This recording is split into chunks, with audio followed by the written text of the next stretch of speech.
今日は抹茶ティラミスを作りました。こん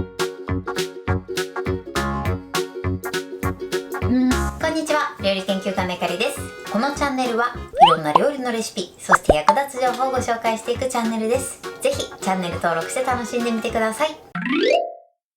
今日は抹茶ティラミスを作りたいと思います。はい、ということで今回はふわふわ食感がやみつきになる抹茶味のティラミスを作っていきたいと思います。材料は少なく、作り方もね、混ぜて重ねて冷やすだけなのですごく簡単です。ところどころポイントもありますので、ぜひ最後まで楽しんでみてください。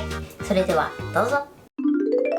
それでは今日の材料をご紹介します。材料はこちらです。生クリーム、マスカルポーネ、蜂蜜、ビスケット、抹茶パウダー、お湯。今回はこちらの6つの材料で作っていきます。まず生クリームに関しましては、こちらは動物性の乳脂肪分が 35% のものになります。そして使うチーズはマスカルポーネです。こちらね、もしマスカルポーネがない場合は、クリームチーズで代用していただいても OK です。ただね、少しクリームチーズの場合は酸味があるので、少し味わいが変わってきます。おすすめはマスカルポーネです。そして今回甘さは蜂蜜でつけていきます。蜂蜜を使うことで甘さにコクと、あとは味わいに深みが出てとても美味しい仕上がりになります。ただもし蜂蜜が使えない場合は、こちらはお砂糖で代用してください。その場合はお砂糖大さじ1から2ぐらいでお好みで調整してみてください。そして通常ティラミスを作るときはスポンジケーキやまたはフィンガービスケットなどを使うんですが、今回は手軽に買えるビスケットを使って作っていきます。このビスケットに関しましてはお好みのビスケットを使ってください。ということで早速こちらの材料で作っていきます。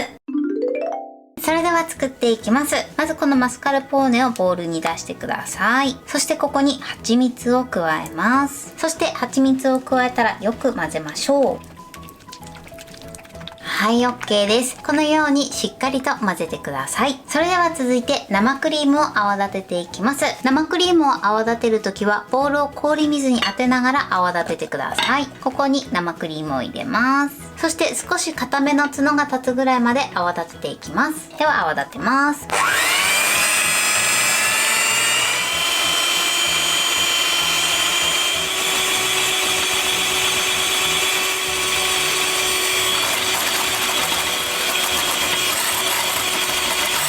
はい、OK です。このぐらいですね。生クリームが羽にボテッとくっつくぐらいですね。このぐらいまでちょっと固めに泡立ててください。そしたらボウルから外します。それでは続いてこの2つの生地を合わせていきます。まずはじめにですね、マスカルポーネの方に生クリームを1すくい入れてください。そして混ぜましょう。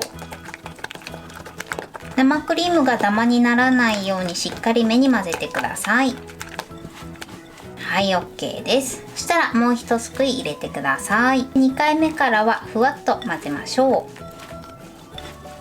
う。そして3回目ですね、残り全部の生クリームを加えてください。生クリームはね、一度に加えると混ぜづらいので3回ぐらいに分けて加えるようにしてください。そしてふわっと混ぜます。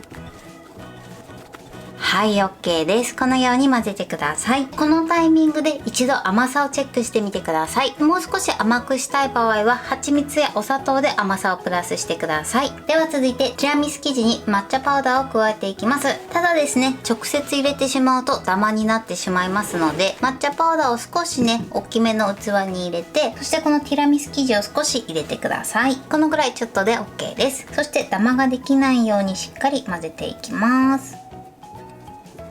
最初はね、ちょっと混ぜにくいんですが、だんだんね、混ざってくると思います。あんまりにもね、ちょっと混ぜにくい時は、もう少しね、加えてみてください。ただ必ずちょっと混ぜてから加えるようにしてください。そして混ぜます。こうやっていただくと、抹茶がダマにならず、綺麗に仕上がります。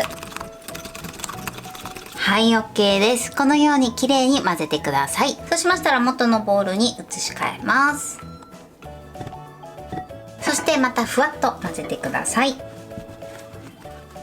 はい、OK です。このようにちょっと緑がかった美味しそうな生地に仕上がりました。もうちょっとね、抹茶を入れたい場合はもっと入れても大丈夫です。こちらの量はお好みで調整してください。そしたらですね、この生地は絞り袋の中に入れていきます。口金はね、つけなくて大丈夫です。これをちょっと細長い容器の中に入れて、そしてティラミスクリームを入れます。ティラミス生地はこれで OK です。続いてまたですね、こちら抹茶ですね。こちらの抹茶はビスケットに染み込ませていくので、お湯で溶いていきます。こちらもですね、一度にお湯を加えるとダマになりやすいので、ちょっとずつ加えてなじませていきます。はい、このようにお湯で溶かしてください。多少ね、ダマがちょっとあっても大丈夫です。そしたらですね、こちらのビスケットを砕いて、この抹茶を染み込ませていきます。あと染み込ませたら容器の中に入れていくので、容器も用意してください。今回は 180ml の容器で作っていきたいと思います。こちらはある容器で作ってみてください。そしたらですね、まずビスケットを適当に砕いて、そしてこの抹茶の中に入れます。そして染み込ませましょう。あんまりね、染み込ませすぎるとすごくふにゃふにゃになっちゃうので、染み込ませすぎには注意してください。はい、染み込みました。そしたらこのね、容器の底の部分に入れましょう。ちょっと入れにくい時は割っちゃって OK です。はい、今ね、1枚入れました。このね、入れる量に関しましてはお好みの量を入れてみてください。そしたら一度こちらを置いて、ここにティラミスクリームを絞っていきます。こちら口を切ってください。そしてだいたい真ん中ぐらいまで絞ります。はい、絞りました。絞ったら今度はまたここにですね、抹茶を染み込ませたマリービスケットを敷き詰めていきます。こちらも適当に砕いてね、染み込ませましょう。そして染み込んだらね、このティラミス生地の上に乗せていきます。はい、またね、1枚分置きました。そうしましたら最後、すり切りの部分までクリームを絞ります。はい、 OK です。絞ったらですね、この表面を平らにしてください。はい、これで OK です。このまま一度冷蔵庫で30分ほど冷やしてください。それでは残りも同じように作っていきます。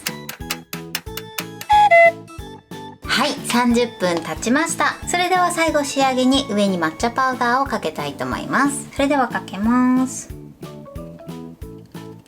はい、 OK です。このように美味しそうに仕上がりました。このようにね、トッピングはお好みでやってください。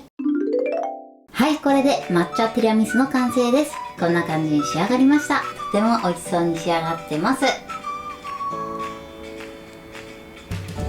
い、そしてこのようにふわふわに仕上がってます。これで完成です。それでは早速いただきたいと思います。では、いただきます。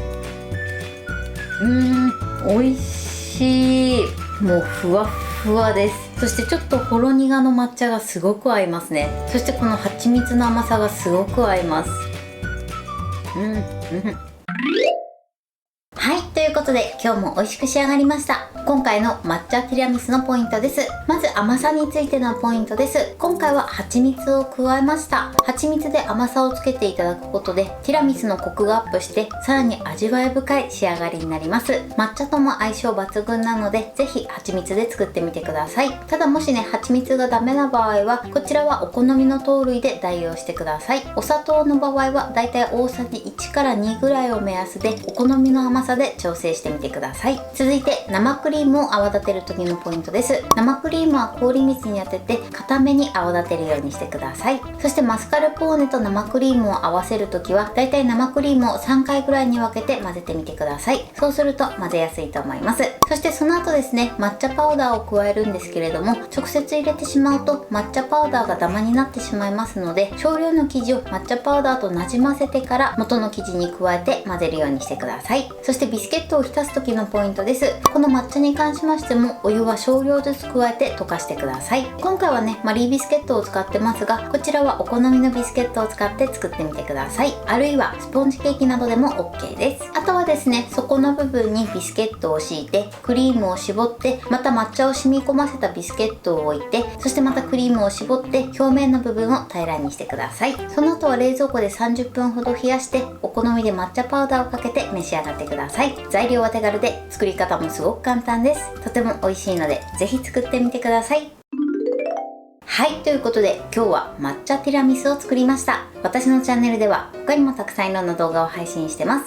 ぜひチャンネル登録して楽しんでみてください。そして Twitter、インスタ、Facebook、TikTok こちらにもいろいろアップしていますので、ぜひいいね、フォロー、シェアしていただけたら嬉しいです。よろしくお願いします。ということで今日はこの辺で終わりたいと思います。本日も最後までご視聴いただきありがとうございました。ぜひグッドボタンもよろしくお願いします。それではまた次回の動画でお会いしましょう。バイバイ。